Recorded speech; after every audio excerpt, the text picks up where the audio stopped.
Hello from Slovenia again. Today I will do an invisible sandwich pour with primary colors. And why invisible? Because between the layers of some primary colors I will use my pouring medium / transparent base and hoping to get some layers. This is my transparent base that I will layer here a few times between. And I did add silicone oil to my primary color, so I'm looking for some cells, maybe some more of 3D looking cells because of the transparent base. We will see. Results are quite interesting. And when I did this invisible sandwich pour flip cup acrylic pouring techniques together, experimenting, I'm just having fun experimenting. I choose black canvas too to see if there will be any difference, and it is.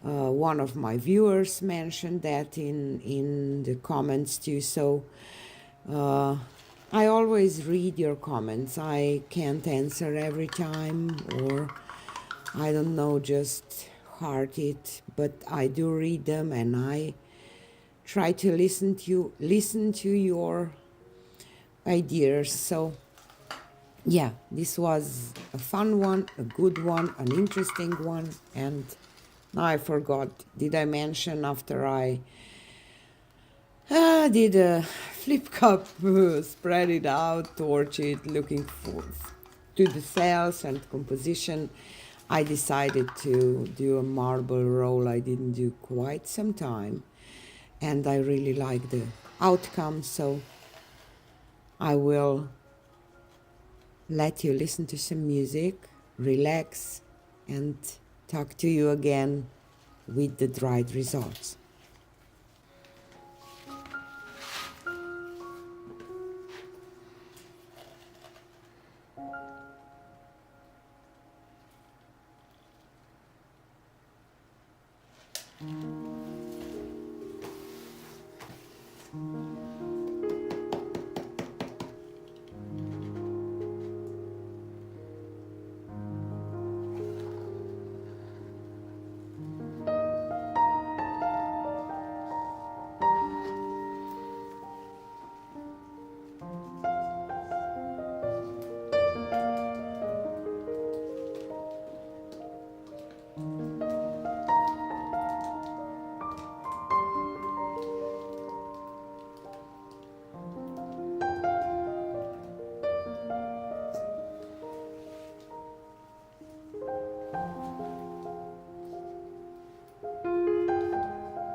So here is a close-up of the dried result, and I really like it. I don't know if there is any difference because of the transparent base, but kind of think that some of those cells are a little more like 3D looking, and the black background did change the colors a little bit, and I like it. They are more like on the darker side. You see those cool cells, and here where the black shows through, and you see just the cells on the lacing on the black. And I'm really happy that I did a marble roll, because I think that it just fits to this painting. Yeah, I'm happy. So this was it for today. Have a nice Wednesday and see you again on Friday. Bye.